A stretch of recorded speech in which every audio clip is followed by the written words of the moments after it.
অশ্লীল অশিক্ষিত চাটুকারে ভরপুর। দুর্ভাগায় জাতিকে তাদের কাছে এখন ধর্মীয় ব্যাখ্যাও শিখতে হচ্ছে। তিরমিজি শরীফ, মেশকা শরীফ, আবু দাউদ শরীফ, বুখারী শরীফ, মুসলিম শরীফ থেকে শুরু করে নাই যেগুলো না পড়েছি। এরকম হাস্যকর বক্তব্যে সবাই হাসলেও যার বিশেষ অঙ্গে তেল ঢালছেন তিনি কিন্তু রঙেই আছেন।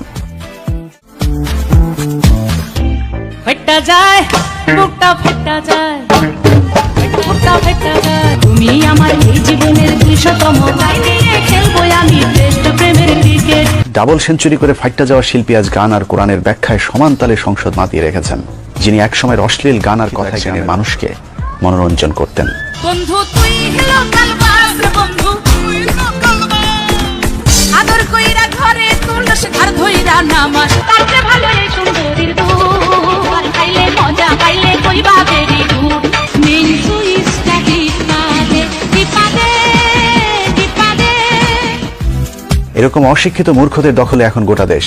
লোকাল বাসে সুন্দরীর দুধে সুইচ টিপাটিপি করে ফাইটটা যাওয়ার গান শোনার পর আপনাদের অনেকেরই হয়তো নাক চোখ চেপে ধরতে হয়েছে, কিন্তু চোখ বন্ধ করে 300 টাকায় রাত পার করা সেই জিনিস এখন আমাদের পবিত্র সংসদীয় টিপাটিপির গান শোনায়। সেই গানে মুগ্ধ হয়ে মাননীয় স্পিকারও বুড়ো বয়সে আরো 2 মিনিট সময় বেশি বাড়িয়ে দিতে চান। 1 মিনিট বলুন। শেখ হাসিনা তুলনা যার নাই। সবশেষে গানটির জন্য আরো ধন্যবাদ। এভাবে হাটে বাজারে গান গেয়ে বেড়ানো শিল্পীরা এখন শিল্পী সমাজের নেতৃত্ব দিচ্ছে। সেই সঙ্গে শেখ হাসিনার হাত ধরে ভারতীয় সংস্কৃতির আগ্রাসন এখন এদেশের সংস্কৃতিকেও ধ্বংসের শেষ প্রান্তে পৌঁছে দিয়েছে।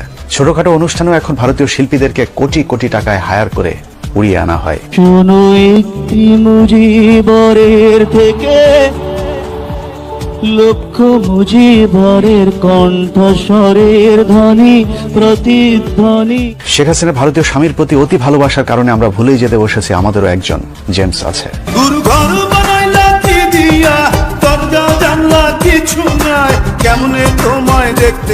মূল্য দেওয়া হয় না কিংবদন্তি শিল্পী রুনা লায়লা, সাবিনা ইয়াসমিনদের।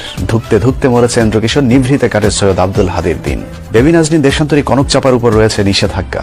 একসময় তুমুল জনপ্রিয় গায়ক আসিফকে মঞ্চে উঠতে দেওয়া হয় না গেল কয়েক বছর ধরে।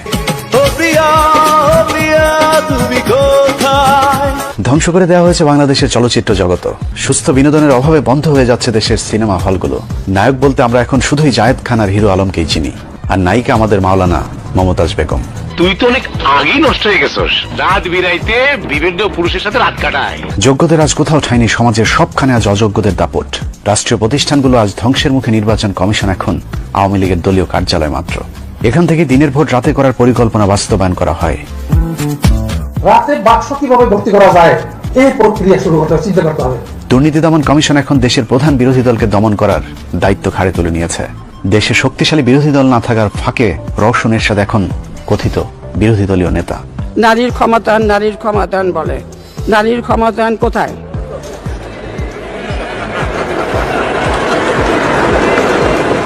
এবং তাদের প্রতি আমাদের শ্রদ্ধা, এই শ্রদ্ধা ধারা সতত।